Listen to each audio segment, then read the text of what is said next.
My name is Claire Monroe. I'm 36 years old, and until last year, I didn't exist in my own life. I mean, I breathed, I worked, I paid bills, but I didn't live. Not really. For most people, 36 means something: a career, a partner, a few photos on the fridge from vacations you saved up for. But for me, it meant Sunday mornings cleaning out mom's medicine cabinet. It meant staying late after work to help Evan, my youngest brother, put together yet another failed business pitch. It meant loaning Sophie, my other sibling, just one more month's rent because she was still finding herself. It meant saying no to friends, to dates, to hobbies because you're the responsible one, Claire. We can always count on you. That was supposed to be a compliment, but it felt like a cage. I didn't marry. Not because I didn't want to, but because I didn't have the bandwidth to hold space for someone else's needs, when my whole identity revolved around everyone else's already. No one asked what I liked, what I dreamed of, what I feared in the middle of the night lying in the twin bed I'd never replaced after moving back home at 29 to help out for a few months. Those few months became 7 years.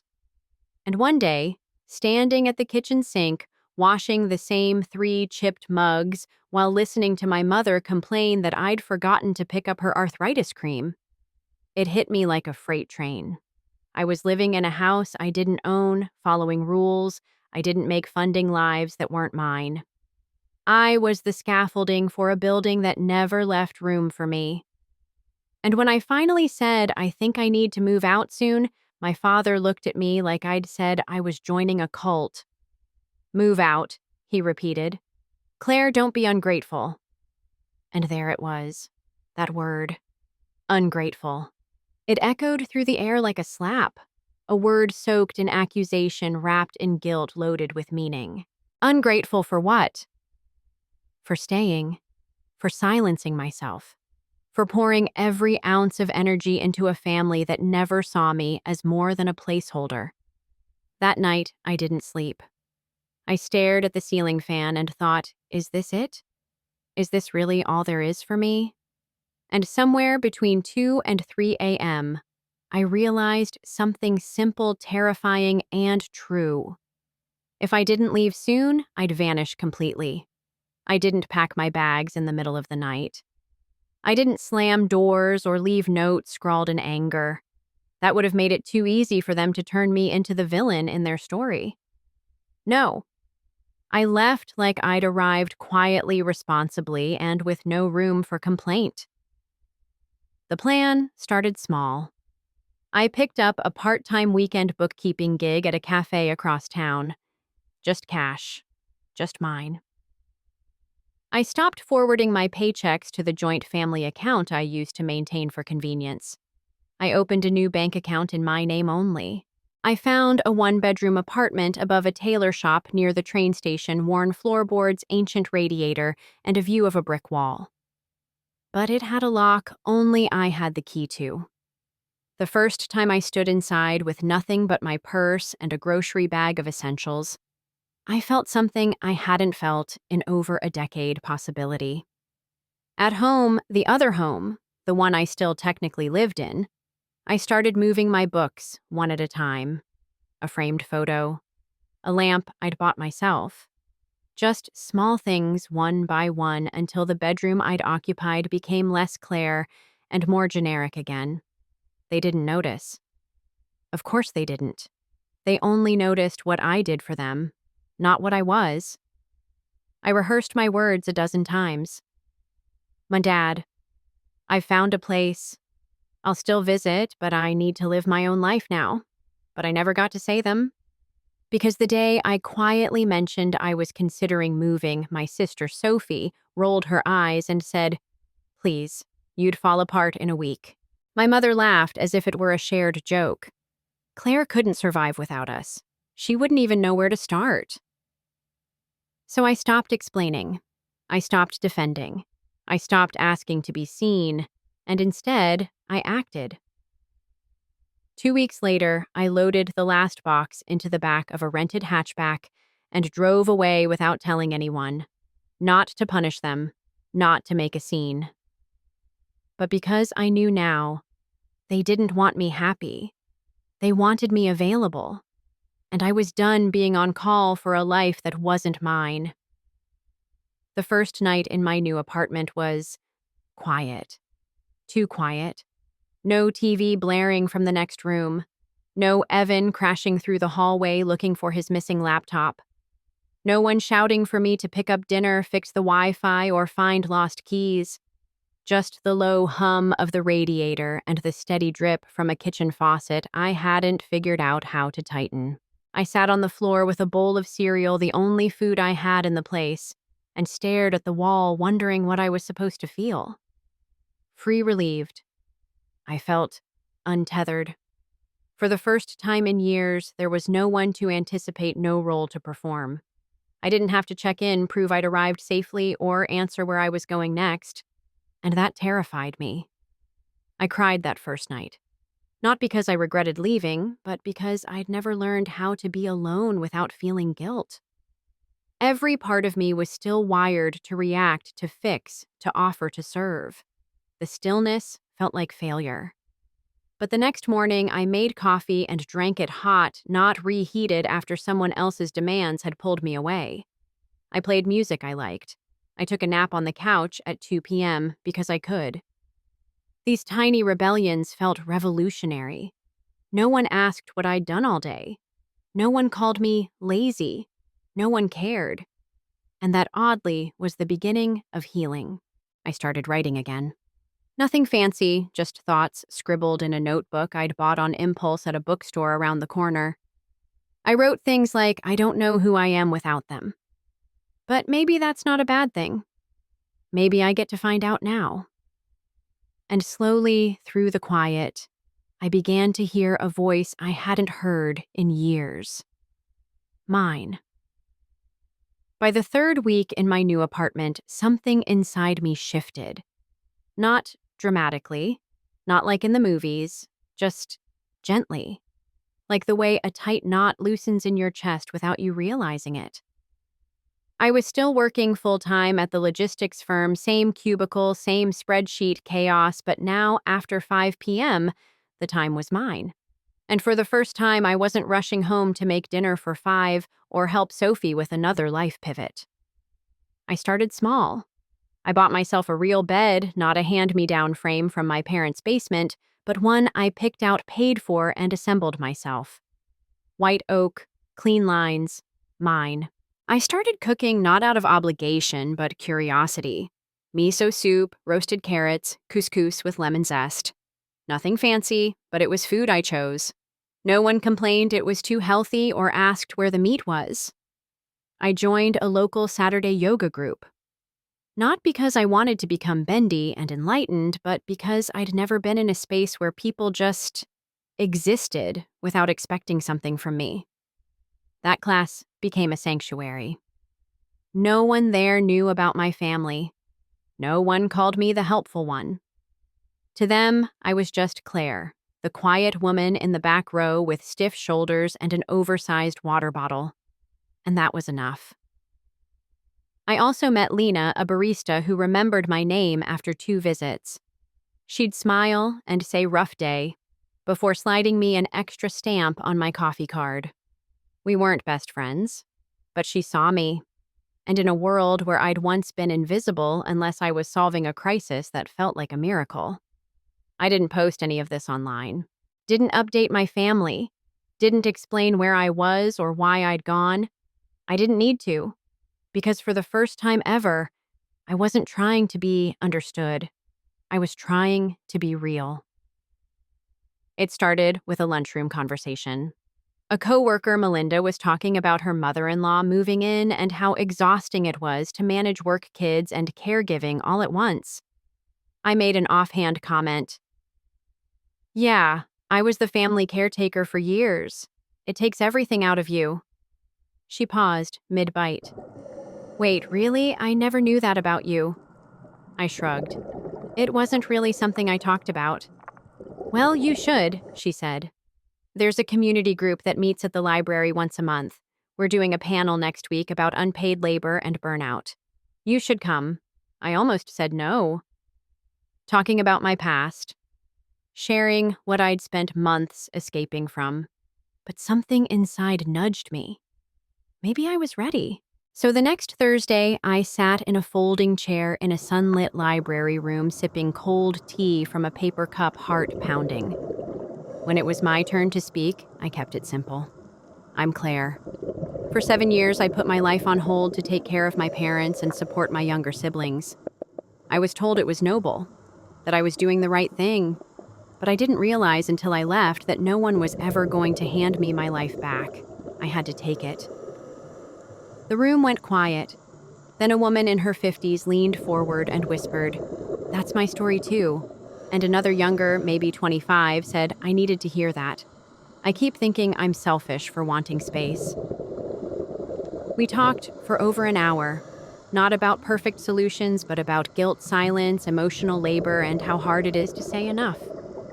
I didn't cry, but I felt something rise in my chest, not grief, not anger, clarity. For the first time, I wasn't invisible because of my role. I was visible because of my truth. That night, walking back to my apartment, I passed a family with 2 kids on scooters and a dad shouting playfully behind them. I smiled, not with envy, but peace.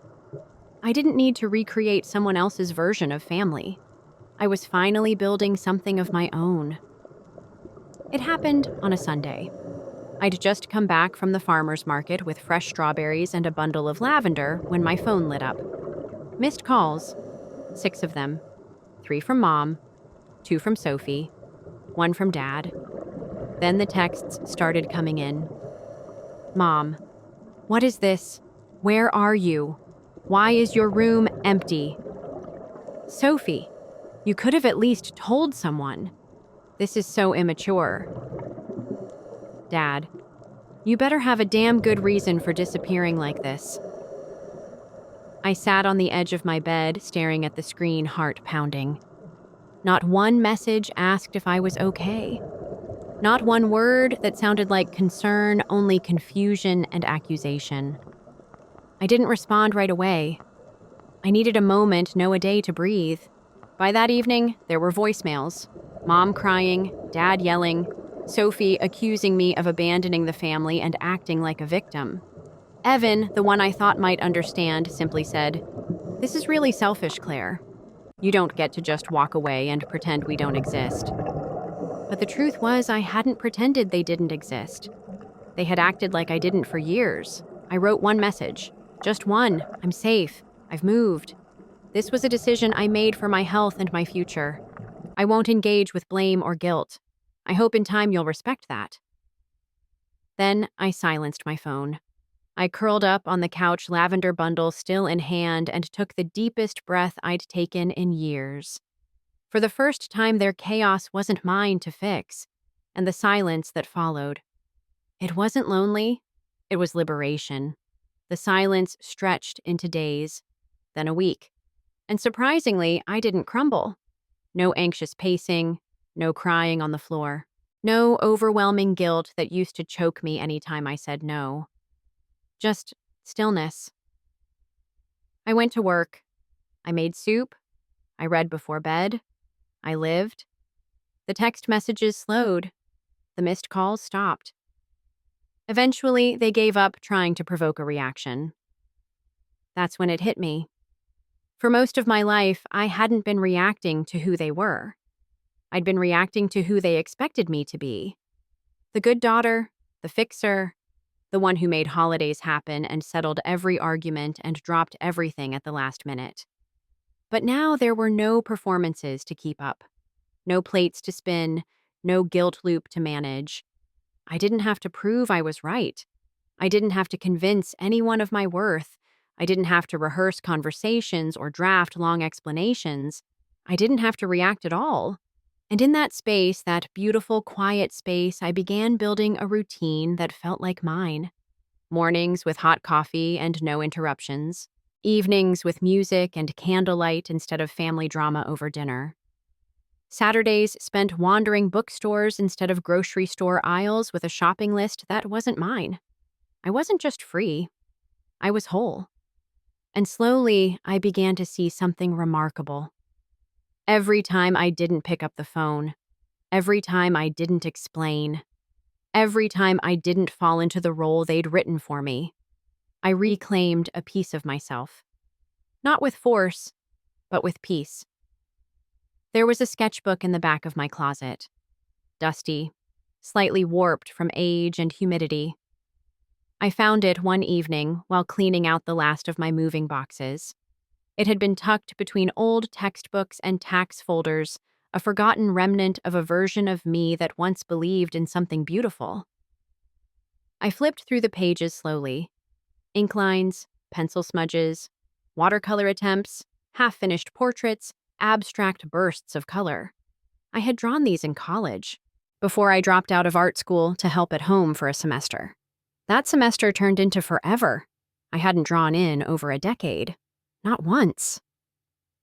Back then, Mom called it a phase. Dad said artists don't pay bills. Sophie laughed. You're gonna live off paint fumes.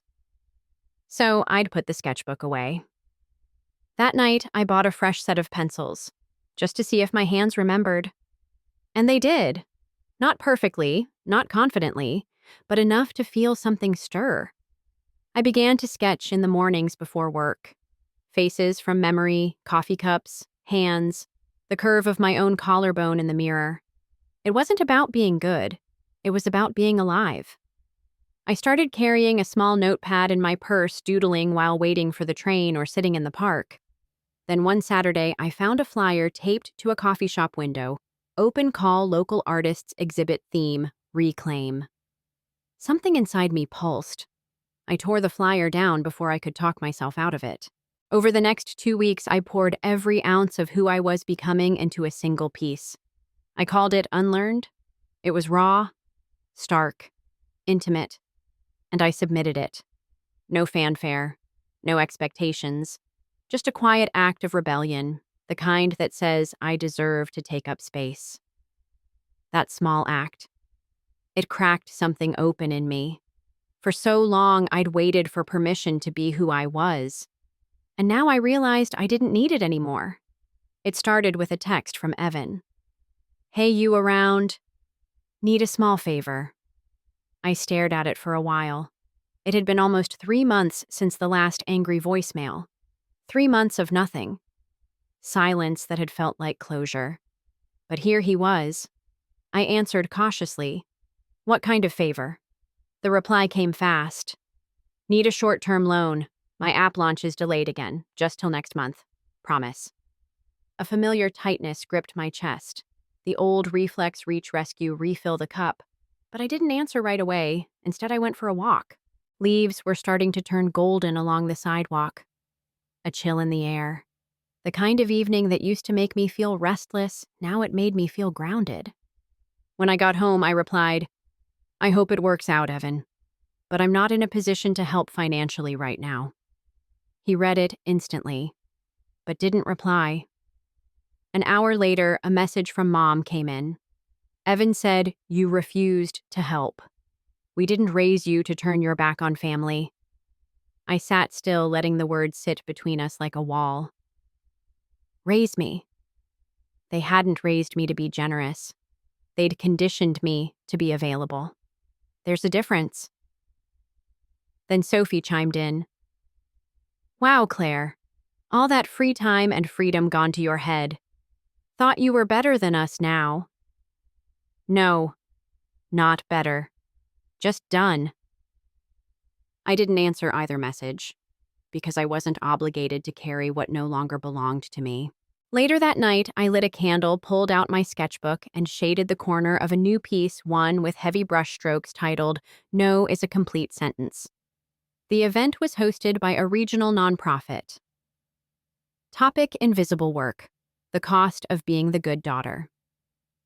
Melinda had passed my name along, and now I stood backstage, microphone clipped to my lapel palms, a little sweaty, but heart steady. I wore a navy wrap dress, minimal makeup, a quiet confidence I hadn't earned through praise, but through perseverance. As I waited to be introduced, I heard murmuring in the back rows of the auditorium. And then a voice I hadn't expected, Sophie. She was there sitting beside Mom and Dad. I blinked. Apparently, a cousin who worked in social services had invited them, not knowing I was the guest speaker. My stomach twisted, old instincts kicking in, whispering, "Don't make waves.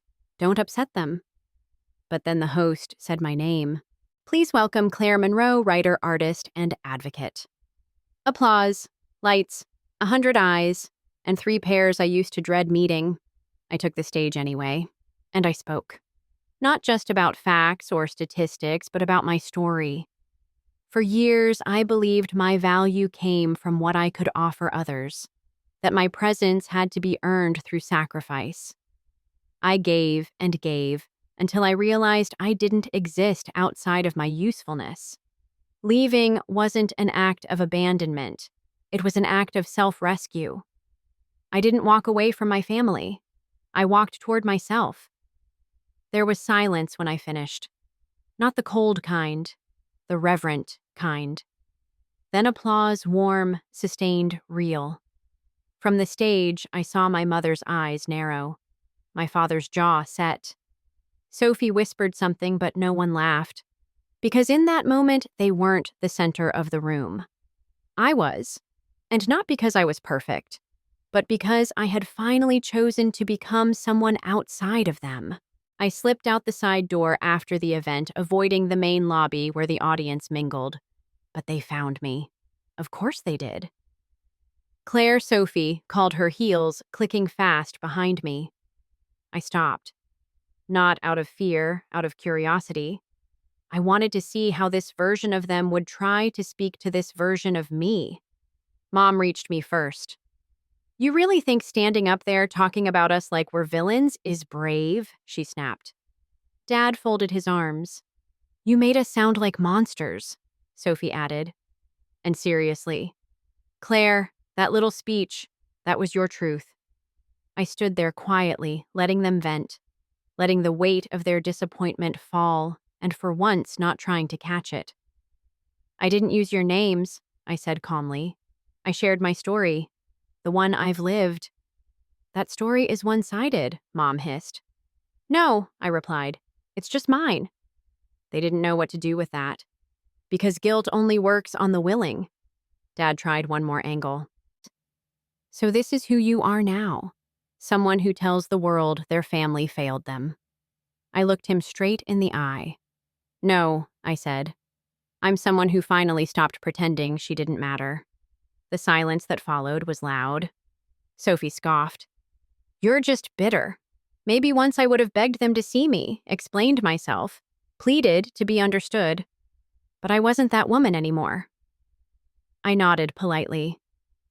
"I wish you peace," I said. And I walked away, not to prove anything, but because I didn't owe them one more second of my breath. A week after the event, an email popped into my inbox. Subject: "We'd love to publish your speech." It was from a small but respected independent press. They had a monthly column highlighting women's voices in transition, and they wanted mine. I stared at the screen, stunned. Not just because someone wanted to publish me, but because they called what I said a voice. Not a rant, not a meltdown, not venting. A voice. I accepted. Over the next few days, I worked with an editor who respected every comma, asked thoughtful questions, and thanked me for being vulnerable. Her notes weren't to soften the truth or make it more palatable for others. They were to sharpen it, to amplify it. And when the piece finally went live online, the messages started rolling in. I cried reading this. "Thank you. It felt like you wrote my life. I thought I was alone. They weren't people I knew, but somehow they knew me." One woman from Minnesota messaged, "I left my family at 47. I thought I was too old to start over. You reminded me that I'm not." I sat on my balcony that night, wine glass in hand, watching the city lights flicker like stars. And for the first time in my life, I didn't feel like I was waiting to be chosen. I had chosen myself. And now others were finding the courage to do the same, not because I was some hero, but because I was honest. It wasn't about being famous or proving anyone wrong. It was about taking something that once felt like shame and turning it into a source of strength. This time, I didn't send the article to my family. Because the most beautiful part of healing is realizing you don't need their applause to keep moving forward. Saturday mornings became sacred. At 10 a.m., sharp in the sun-filled community room of the public library, I sat in a circle with a group of women, some young, some gray-haired, some who had left husbands, others who had left silence. We called it the rewrite, a writing workshop. But not the kind with grammar critiques or publishing dreams. It was for people rewriting themselves. The first prompt I gave them was simple: write the sentence you were never allowed to say out loud. Tears came, laughter too, and something deeper release. One woman whispered, "I don't think I've said my own name in a full sentence in years." Another, quiet until week 4, finally read her page aloud. I mattered even when they acted like I didn't. I saw myself in all of them. The woman I was, the woman I almost became, and the one I fought to reclaim. And I realized this was the life I'd built. Not a replacement for what I lost, but a foundation for what I deserved. Outside of that room, I kept growing. I hung my first full collection of art in a small gallery in the East End. The piece, titled Unlearned, hung in the front window, raw, exposed, defiant. People came. They asked questions. They listened. Some even cried. And not one person asked, "Why didn't your family support you?" Because in this world I'd created, it wasn't about what they didn't give me. It was about what I finally gave myself. It was raining lightly when I ducked into a small coffee shop near the university. I hadn't been there in years, not since the days when I'd wait for Sophie after her lectures, always the one to buy the drinks, always the one listening. I ordered a chamomile tea and turned to find a seat when I froze. There she was, Sophie, sitting by the window, laptop, open hair, in a neat twist coat still damp from the rain. She hadn't seen me. For a second, old instincts rose: should I turn around, avoid, apologize for existing? But then something remarkable happened. Nothing. I didn't feel fear. I didn't feel resentment. I didn't feel the ache of a sister I'd longed to reconnect with. I just felt whole. She looked up. Our eyes met. A flicker of recognition. Her expression unreadable, not angry, not warm, just human. She gave a small nod. I returned it. Then I walked to the other end of the cafe and sat by the bookshelf. I sipped my tea. I read a few pages of the novel in my bag. She didn't come over. I didn't expect her to. And for the first time in our entire shared history, I realized it's okay to leave some stories unfinished. Because not every wound needs a reunion. Not every ending needs a bow. Some stories find closure, not in what's said, but in what no longer needs to be. Dear Claire, I remember you. You were the girl who stayed late to clean up everyone's mess, who smiled when she was breaking, who believed that being loved meant being useful. You thought silence was noble, that disappearing your needs made you good. You thought ungrateful was the worst thing someone could call you. So you bent, folded, shrank to avoid it. But I want you to know that was never love. That was never home. And you were never selfish for wanting more. You left. You walked away trembling, unsure, afraid you might be wrong. But you weren't. You chose yourself.